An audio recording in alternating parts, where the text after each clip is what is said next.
yet. Okay, good morning, and welcome to Wandering Through the Big Book, session number 38, and this is November the 21st, 2021, and our topic today is now about sex. So we're going to begin with our opening readings. Welcome to this session of Wandering Through the Big Book. This is not a meeting of the Fellowship of Alcoholics Anonymous. There is no group conscience, no seventh tradition, no requirement for membership. Everyone is welcome. Our primary purpose is taking an in-depth look at the book, Alcoholics Anonymous, in order to deepen and strengthen our own recovery and to try to help others do the same, and to try to become trusted servants of our fellowship. We are seeking conscious contact by trusting God, cleaning house, and helping others. And we're trying to improve that conscious contact by practicing steps 10, 11, and 12 every day and applying the spiritual principles we are learning to the details of our ordinary day-to-day lives. We will begin this gathering with a moment of silence to reflect on why we are here.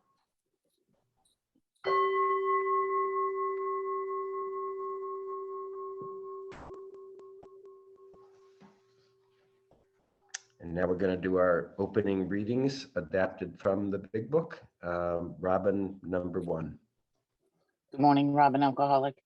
Number 1, I earnestly advise every alcoholic to read this book through, and though perhaps you came to scoff, you will remain to pray. Page 0, right before page 1. You will remain to pay. You will remain to pay, that's right. Pay up. Michelle, number 2. No attitude of holier than thou, no fees to pay, no axes to grind, no people to please, no lectures to be endured. These are the conditions we have found most effective, page 18. And be quick to see where religious people are right, page 87. Thank you. Right. And Anne Marie, number 3. Hi, everybody. If you are as seriously alcoholic as we were, we believe you have but 2 alternatives. 1, to go on to the bitter end, trying to blot out your consciousness, how miserable you really are, page 25. Or 2, to ask your Creator each morning in meditation to show you the way of patience, tolerance, kindness, and love, page 63. Thanks, Anne Marie. And Jason, number 4. Morning, Jason. I'm an alcoholic. Every day is a day when we must carry the vision of God's will for us into all of our activities. How can I best serve thee? Thy will, not mine, be done. These are the thoughts which must go with us constantly. This is the proper use of the will, page 85. Thank you. And George, number 5. Just to the extent that I humbly rely on God and do as I think God would have me do, will I be enabled to experience spiritual serenity right in the midst of the human calamity, page 68. Head in the clouds and feet firmly on the ground, page 130. Okay, thank you, everybody. And let's see, I'm going to mute everybody.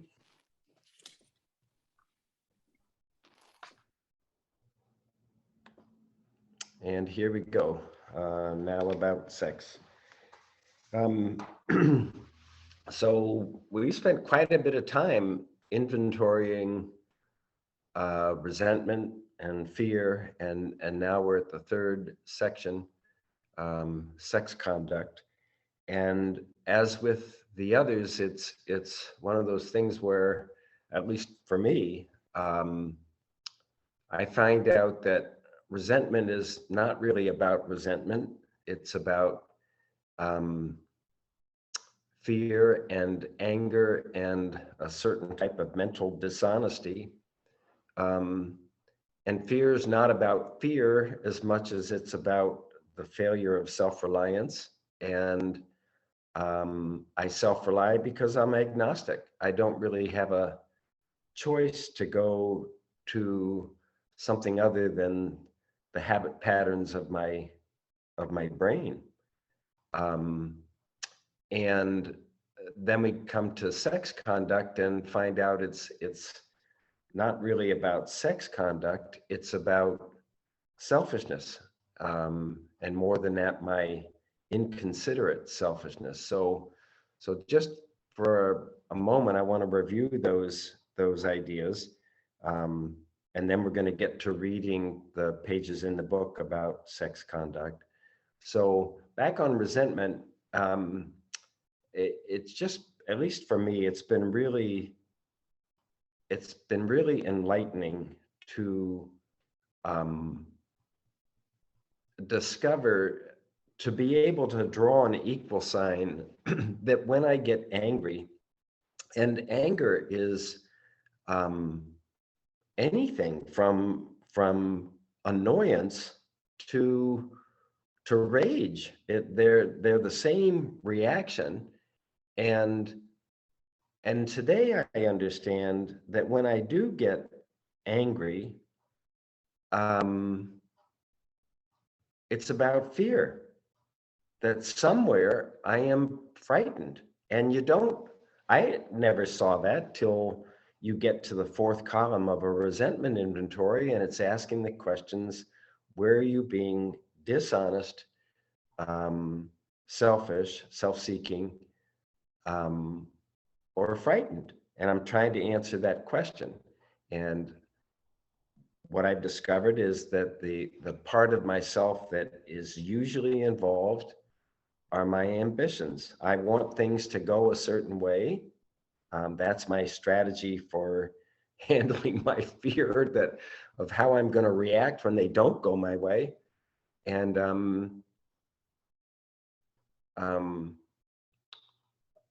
but I can draw an equal sign between anger and fear. And then I have to do some work to find the fear. And that's challenging. And then you discover when you get to the fear inventory, and it says at the top of page 68 that fear is about the failure of self-reliance. It's really, at least for me, it's been startling to realize that I can't believe everything I think, and that it's the fact that because I feel my thinking is not built on spiritual principles, it's built on human power principles. It's built on powers of the mind, powers of the body, powers of the emotions, and the exact nature of my wrongs is I believe my own thinking, and then I act on my own thinking. So eventually in this sex conduct, we're gonna get to the startling, for me, avoidance and what we're to be drawn to. And I am, the line is, I'm not to be the arbiter of anybody else's sex conduct. Well, if you expand that statement, to me, it means I am not to be the judge of anybody else. And I think I'm not even to be the judge of myself. I think we get that when we get to the 7-step prayer, when it says, I'm now willing that you should have all of me, good and bad. I'm going to stop judging my own character defects as good or bad. In fact, what I'm going to do is turn it over by asking that God remove from me whatever's in the way of being useful, not in the way of my own serenity, by the way, but whatever is useful to God and the people about me. So and then in the sex conduct at the end, we get this prayer. We ask God to mold our ideals and help us live up to them. Later on, in the beginning of step 10, it's going to say, now that we've had some kind of conscious contact, we're not doubting this God thing. Our next function is to grow in understanding and effectiveness. It's always knowledge and power. It's always a mental perspective on what we're going through, and then the power to actually pull it off, because everything's always, at least for me, it's always going to come back to the line at the beginning of We Agnostics that says we can wish to be moral, we can wish to be philosophically comforted. In fact, we can will these things with all our might, and we can't pull it off. I can't get from my mental understanding of something to actually manifesting it in my actual life. Lack of power is my dilemma. And you key that into B, no human power is going to relieve my alcoholism. I start to understand the whole problem is I've been trying to solve whatever problem I think I have with human power, not spiritual power. And the only way I'm ever going to get spiritual power moving through my life is when I ask God to mold my ideals and help me live up to them. Give me the understanding of how you want me to be as a human being, and then give me the power to actually do what you're guiding me to do. And then the promise on page 68 is if I will do that, I will experience serenity right in the middle of the human calamity. It's just an awesome promise that also gives me a formula for if I'm not experiencing serenity. Because if I'm not experiencing serenity, I know I've said this 100 times, if I'm not experiencing serenity, I am either not relying on God, or I'm not behaving as God is suggesting I behave. And it's why we have to go through this tedious and dreadful inventory of looking at how I actually think. What are the fruits of my self-reliance? The fruits of my self-reliance are resentment and fear and remorse over my selfish conduct. Because that's the other part of this sex conduct idea, is that it's just like drinking, except instead of being physically hungover after drinking too much, I'm mentally hungover with a sense of remorse around some fairly deep awareness that I have been selfish and self-centered, rather than seeking God's ideal behavior for me and then carrying that out. So just quickly, I want to run back through resentment and fear, and the avoidance and what we're seeking. So in resentment, it says we avoid retaliation or argument. They are not helpful. And instead, we seek a kindly and tolerant view of each and every one. No wiggle room in that. Doesn't matter how close they are to us or how far they are, whether they're on the TV set or sitting right in front of us. Avoid retaliation or arguments, seek a kindly and tolerant view. And that wonderful promise, maybe I can't be helpful. Maybe I can't be helpful to in my case, son, daughter, stepsons, 2 stepsons. But I can be given a kindly and tolerant view. That's another word for serenity.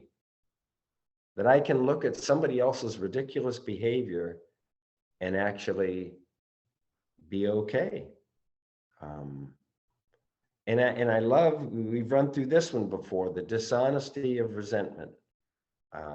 I'm unhappy, but it's not my fault, it's your fault. If you would behave differently, I could feel okay. So I'm gonna send some ill will your way. I'm not gonna be patient, tolerant, kind, and loving. And you're gonna figure out why, and then you're gonna change your behavior, and you're gonna be a better person, and I'm gonna be happy, and the world will be a better place. All as a result of the power of resentment. It's a good idea. And then you get to fear, and it says this thing that I think is so challenging, at least for me, because I'm a whiner and a complainer. We never apologize for God.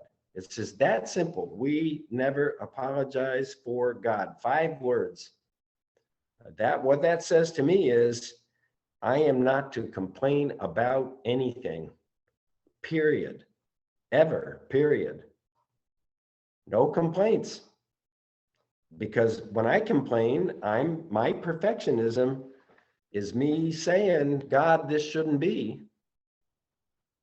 You know, if you're a loving God, and life is good, this should not be happening, whatever it is. And that's quite something. Oh, and I forgot, there's a prayer. There's always a prayer. We ask God to remove our fear and direct our attention to what God would have us be, which for me anyway is always patient, tolerant, kind, and loving. So then we're going to get to sex. And as I said, we are not to judge anybody. We are to ask God to mold our ideals and help us live up to them. So I'm going to go to the book and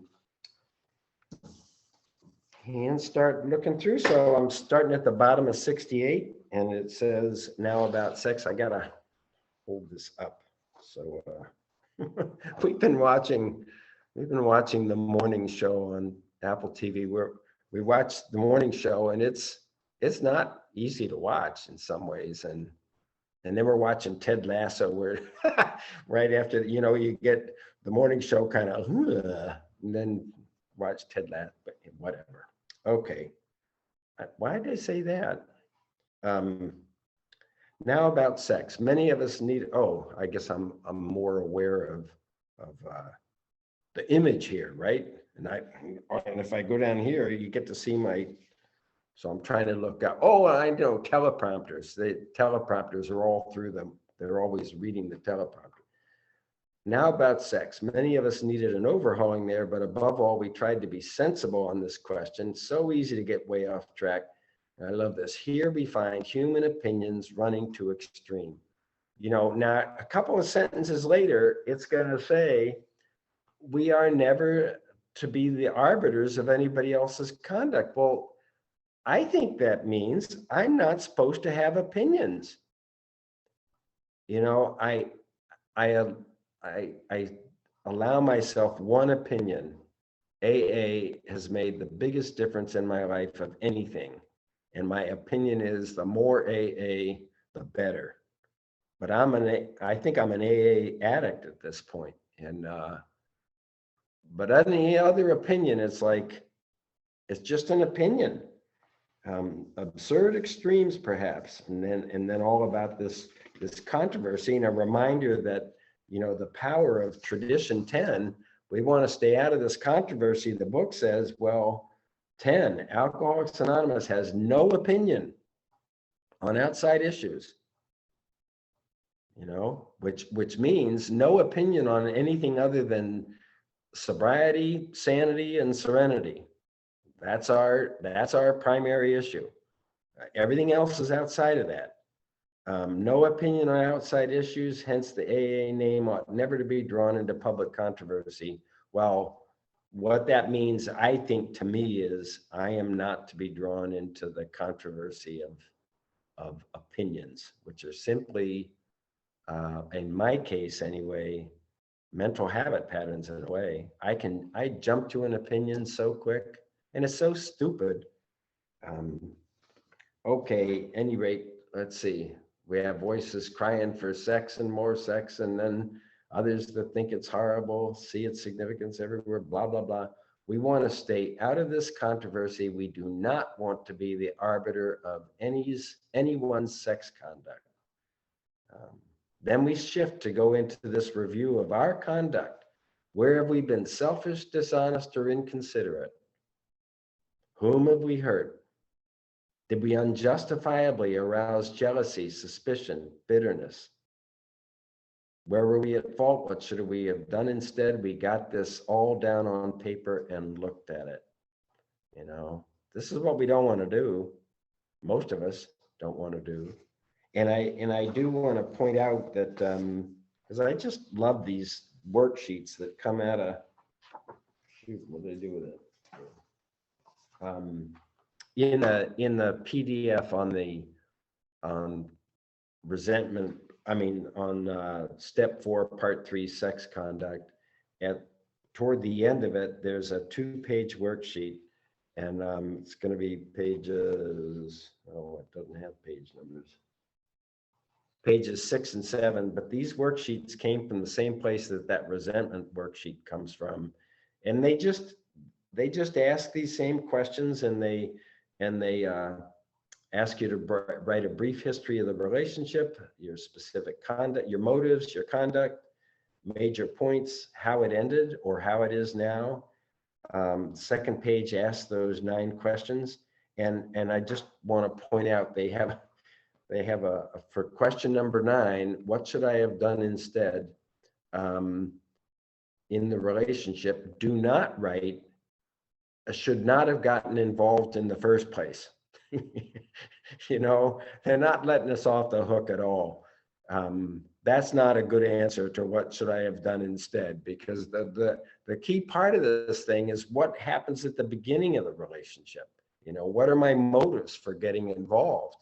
And it's too late. By the time you get to this answer, it's way too late. But these come from this marvelous little thin book called Big Book Awakening that comes out of this line of sponsorship, Don Pritz in Denver, Colorado, and then it went through Joe Hawk to the guy Dan Sherman that put the book together. Big Book Awakening. It's quite a book, and that worksheet comes from there. So let's see. Okay, so we ask all these questions in this way, by getting answers to these questions down on paper and looking at it.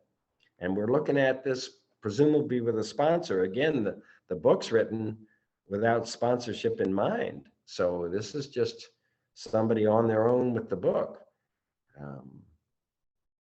In this way, we tried to shape a sane and sound ideal for our future sex life. Well, it's not, I mean, it is sex life. The reason sex is such a powerful thing to look at here is that's where you see selfishness kind of on steroids, where we just blot out of our minds the needs of others, and we're just going for whatever, you know, we want. And I do want to say that this process is, at least for me, it starts with, I need relief. And what I need relief from is this thing. You know, what this thing, the messages I'm getting from this thing about what's going on in my life. I want relief from that. And wonder of wonders, the most miraculous thing that happened in my life, number one is, for me, it was all about fear. Because whether I showed it visibly or not, I absolutely, from, I don't know, 10 years old, I don't know how far you go back. I don't know where we make the turn, but I was just frightened by everything, frightened about everything. School was a awful experience for me. And I need relief from that fear. So when I find through alcohol or through sex that I get relief, my mind starts drawing an equal sign between relief equals sex, alcohol equals feel good, feel better, feel okay. And what I feel like I've experienced in here going through these steps is that I have lessened the need for relief. I don't need relief as much as I used to need relief. Still do, of course, but also I've really changed where I go to for relief, because I know now that what I'm experiencing, what I need relief from is my fear. That fear is the result of my self-reliance, which is the result of my agnosticism. And that if I want to get relief from fear, now I got some tools. Please remove my fear and direct my attention to what you would have me be. In the case of selfishness, which is what sex conduct is about, is my selfishness, we have service. You know, it's going to say later, if you're having trouble with this, turn your mind to service. The last of the protocol, the step 10 protocol, you know, pray at once for removal, share with somebody, make amends if called for, turn your mind to service. The ultimate solution for self-centered alcoholics. Turn our mind to how can I be of service, helpful to you, both God and you, my fellow man. Okay, in this way, we tried to shape a sane and sound ideal for our future sex life. It suggested each relation to this test, was it selfish or not? You know, when I came in here, my whole life was based on selfishness, and I thought I was a righteous dude leading a pretty good life, trying to be helpful. And it's really quite something to discover that behind my altruism is selfishness, that I wanted something for me from what I was doing, either some kind of recognition or to feel better about life. It's all selfish. I mean, I think the wonderful part about our program is we get a chance to turn away from human selfishness, which for me is the cause. You know, the Bible uses the word evil. For me, evil is misguided selfishness, is me thinking that by placing me first in whatever way I think I need to do that, that's where the calamity, I mean, not a natural calamity, but human calamity, political calamity, financial calamity, it's all coming from selfishness. So this is huge. We tried to shape a sane and sound ideal for our future sex life, suggested each relationship, selfish or not, ask God to mold the prayer, ask God to mold our ideals and help us to live up to them. And then a wonderful statement, remember, we've been given this whole sex deal, God-given, therefore good, and this wonderful, neither to be used lightly or selfishly, not to be despised or loathed. Whatever our ideal turns out to be, we must be willing to grow toward it. You know, the third step decision to me means so many different things. And one of those things is I'm deciding to grow along spiritual lines. And that's the point, that I am willing to grow along spiritual lines.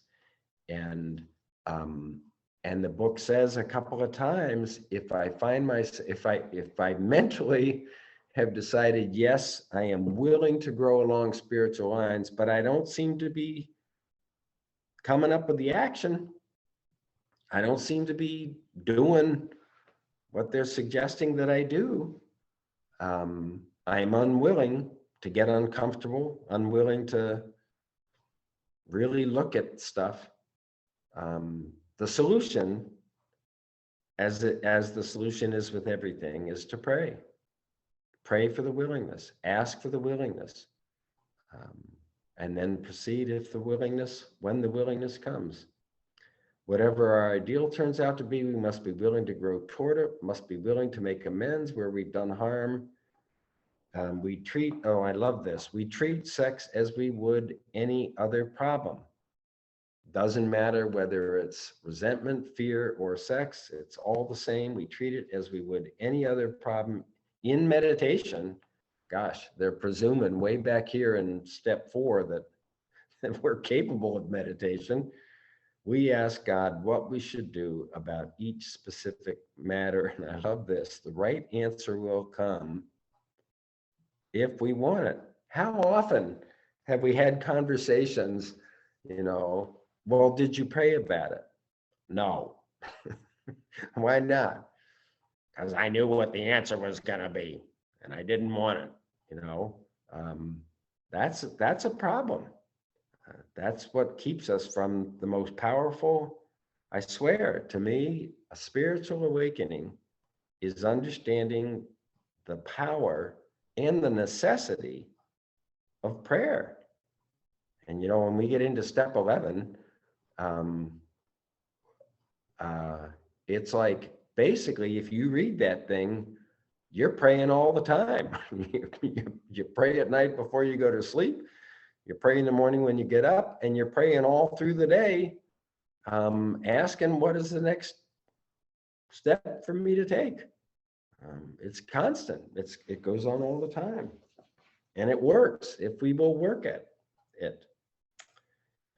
Okay, the right answer will come if we want it. God alone can judge our sex situation. Counsel with persons is often desirable, but we let God be the final judge. I love that word, let. We realize some people are as fanatical about sex as others are loose. We avoid hysterical thinking. That means excessively emotional thinking. And then they give us this stuff. Suppose we fall short. We got this ideal. And by the way, we get a sex conduct ideal. we don't ever get a resentment ideal, and we don't ever get a fear ideal. That's not the idea. But it's interesting how as we go through these things, this is where we're really seeking conscious contact, in that we're asking about this stuff. Suppose we fall short. Does this mean we're going to get drunk? It depends on us and on our motives. Motives are everything in this work. Understanding what our motives really are. And the fact that I have two choices. I can go to my human power, my mind and my body, and try to ask its motives, its agenda. Or I can go to my spiritual, whatever you call it. More and more, I just call it my soul. And it's kind of like, well, here's what my body and my mind want to do. What do you think? What do you want to do? And I'm starting to experience more that in the same way that my body and my mind have DNA, they have this component that's going to make certain things happen as I go from a fetus to a child to all the way through life. My soul has spiritual DNA. My soul has some things that it's here to go through. And you know what? When I get to step 11, I love the use of the word only. Praying only. ONLY. Only. For knowledge of what I'm supposed to be doing here.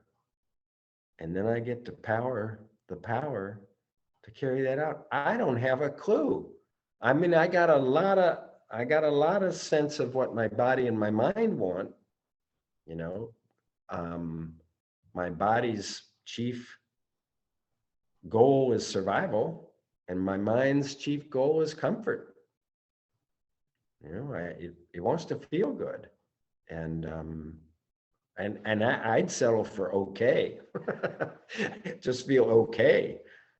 not feel like I'm waiting for the other shoe to drop, or, you know, I mean, I've lived most of my life with my hair on fire and trying to hold up the sky from falling, and it's exhausting. And but I really feel like you get to, well, why do you think your soul is here? You know, you read stuff where the soul goes through literally thousands of incarnations in a human life, and each time it comes in with a lesson plan, certain things it is to learn, so it can grow as a spiritual being having a human experience. Well, I don't have a clue. I don't have a clue. And the way that I can live with that, not having a clue, is prayer and meditation. Trying to increase my sensitivity to what is my life for. You know, I love that we talk about primary purpose a lot. Why am I here? And later on, we'll oh, I can't remember the other things right now. Maybe I'll find them before next week. But it's you are here for God's purpose, by God's purpose, or by God's purpose, for God's purpose. You know, the exact nature of my wrongs is I think my life is about me. You know, I think it's about me. And I think I'm supposed to figure out what I'm supposed to do, and then I'm supposed to go do it. You know, and the further I get relief from the realization that it's not about me, it's about my Creator expressing itself through my life, which is exactly what the third step prayer says, and exactly what page 68 says. We never apologize for God. Instead of whining and complaining about whatever it is in my life, I am to let God demonstrate through me what God can do, what spiritual power can do: patience, tolerance, kindness, love, being of service, all this stuff. This is the most amazing, almost said a bad word, amazing deal I just have ever experienced this entire lifetime. You know, when you hear some people introduce themselves as grateful, and I do believe gratitude is conscious contact. I don't believe gratitude comes from my human self. You know, you can tell me to be grateful and I go, no. And when I'm feeling grateful, I think that's conscious contact. I think that's my spirit expressing its gladness to be here, gladness to experience whatever I'm experiencing, and lack of fear about what's coming. You know, I love that. Meet calamity with serenity. Meet the human calamity with spiritual serenity. The Emmett Fox says that is the default experience of the soul. It's serene because it's the deep peace of the soul. That's what it is. Serenity is the deep peace of the soul. That when I know I am created by God's purpose, for God's purpose, I experience not just okayness, I experience a deep joy, a deep loving joy, or enthusiasm. Not excitement, but enthusiasm, which is coming from in God, E-N Theos, T-H-E-O-S, enthusiasm. Okay, got to wind this up. Sum up about sex, earnestly pray for the right idea.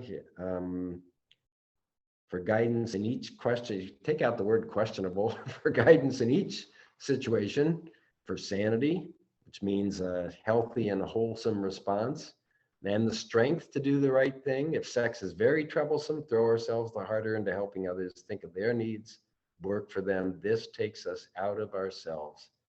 It quiets the imperious urge when to yield would mean heartache. Imperious urge is selfishness on a rampage. If we've been thorough about our personal inventory, written down a lot, listed and analyzed our resentments, look at this, begun to comprehend their futility and their fatality. That's a big moment when I realize how futile and fatal my resentments are. We've commenced to see their terrible destructiveness.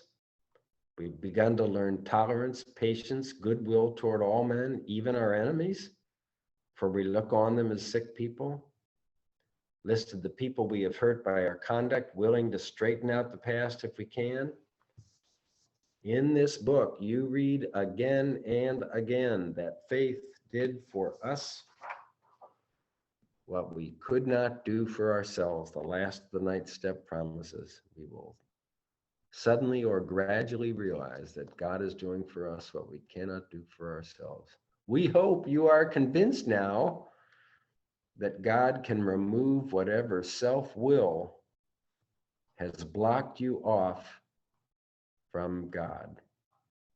If you've made a third step decision and you got an inventory of your grosser handicaps, you've made a good beginning. That being so, you have swallowed and digested some big chunks of truth about yourself. Moving from self-delusion, believing my own thinking, to the serenity that comes from a relationship with God. Okay, happy Thanksgiving to everybody. Hope you have a good week, and we're going to be on here next Sunday. Moving on to step 5. And as always, I appreciate your presence, and gets me up Sunday morning, can't sleep in, got to get ready, and got to groom my hair, you know. So I really appreciate your presence. I'm going to gong this gong, and Buck's going to shut off the recording, and we'll have a little open discussion. So thank you very much, and happy Thanksgiving.